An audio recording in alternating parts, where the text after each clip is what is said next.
She's posting it up, looking at it. Her ball speed's a little slow. He's obviously got high rotation. She's just very, very accurate. Still 37 pins adrift, so it's still under control. And that's a nice pocket hit, back on strike. She's doing a very steady job here, Britt Bronsted, of sticking around. That was a great shot there. She'd like a few more of those like that.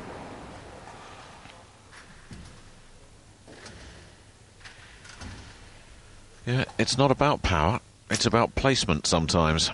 Absolutely. It's just about getting angle of entry right and repeating shots. My problem has always been no power and no placement. Apart from that, I'm pretty useful.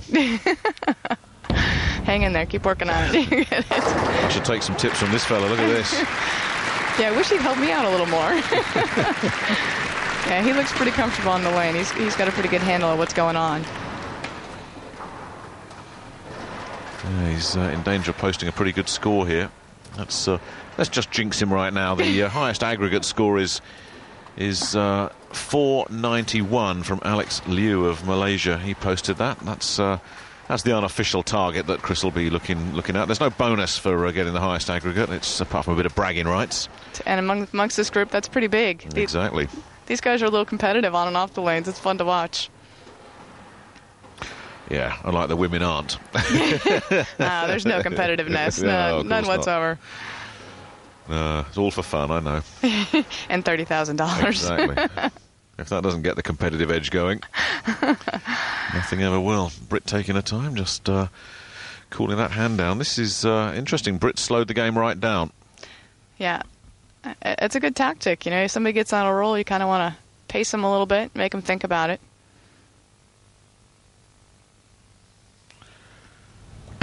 Is that another double? It's pretty good. Yes, it is. It's a real good shot. She trusted that one. As well as Chris's bowling, he hasn't shaken her off.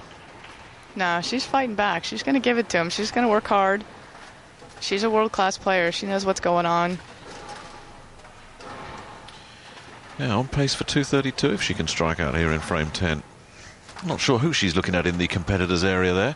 Might be Zara Glover.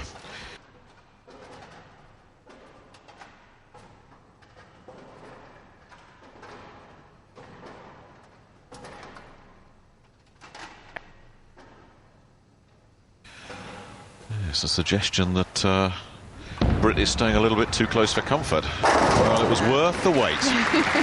Yeah, he wanted that one. You could see he dug in deep. Set up that 10th frame.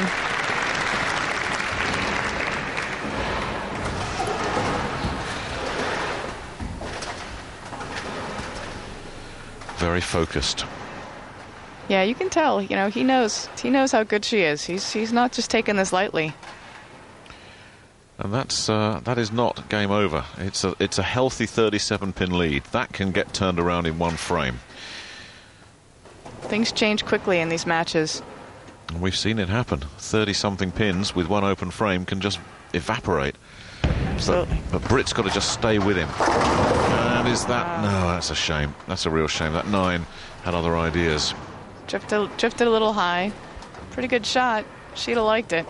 Guy Kaminsky with Mike Schmidt just in the red top there, seeing the funny side. Guy probably telling Mike, hey, I beat Britt in the first round last year. Yeah, he tells that story a little bit. He does, doesn't he? He brags about it. I think he's a little nervous about losing to a girl. I think it's just the fact he won a match here that he can't get over. You know, it's tough. This is a strong field. It's hard to get past that first round.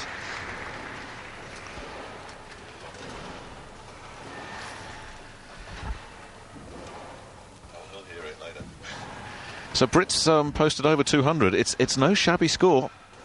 No, it's a great start. It's a good way to get off, and she looks lined up and comfortable and ready to go. She looks confident.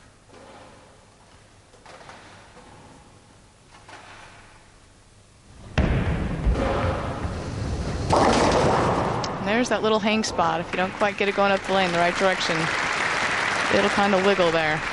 Well, to put some kind of context on this, Britt's tally of 207 would have been good enough to lead 4 of the 8 first-round matches. So it's not a shabby effort, but the problem she's got is Chris just hasn't looked like missing. No, he looks pretty comfortable.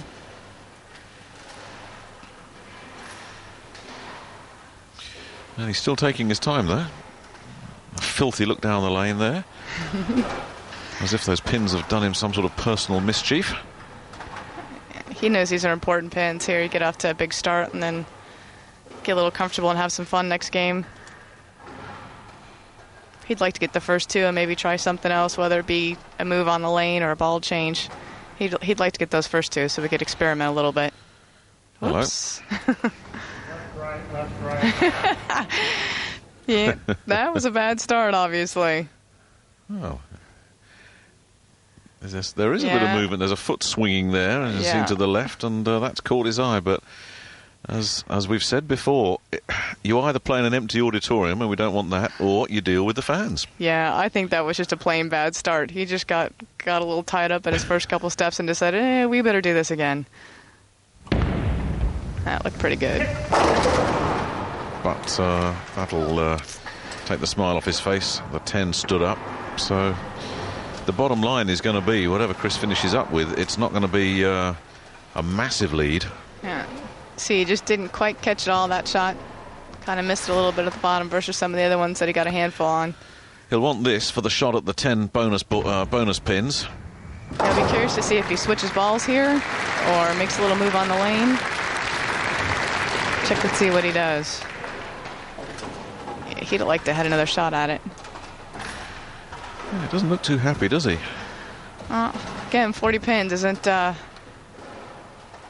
he goes with the ball change, just to kind of see what's going on. But 40 pins isn't a whole lot of pins. Things can change quickly. You knew this ball change was coming. It was like you're married to the guy or something, Linda. Yeah, I know him a little bit. Well, that ball's working as well. 248.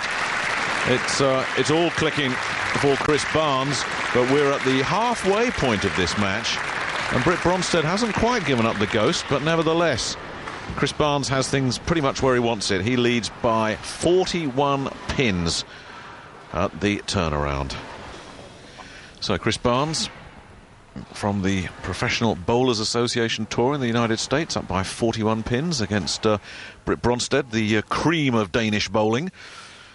But Chris has bowled well. 248 tells its own story. But after that rather worrying start, Britt got her game together and is still very much a factor in this match. And he's a bit out of the pocket on that occasion, and will be grateful just to take the 9, I think. Yeah, I think that one picked up a little sooner than he thought it was going to, and he's going to go right back after it again. He's not going to give any room if he can, so... As you know from bitter experience, Linda, this lane condition changes within a matter of seconds. It's amazing how fast. I went through 3 balls in our 2 matches trying to get matched up correctly and didn't succeed, so I don't have any words of advice when it comes to that on this particular pattern. But yeah, you just got to keep watching and watch the ball roll all the way down the lane. You can't pull up quick to see if you're going to strike or what you're going to leave. You just got to watch the ball roll. It must be so frustrating to have a line that's worked for you. Suddenly you've found it again and it's gone drifting off somewhere. Yeah, I think the bowlers at this level, though, they know it's coming. You can kind of feel it. It's kind of an odd thing to say, but you can feel the lane. You can kind of tell when it's starting to go away. If you watch the ball go through the pins, you know when the 4 pins coming or a weak 10. So you try and stay on top of it and move ahead of time. Now, if Britt can find a strike,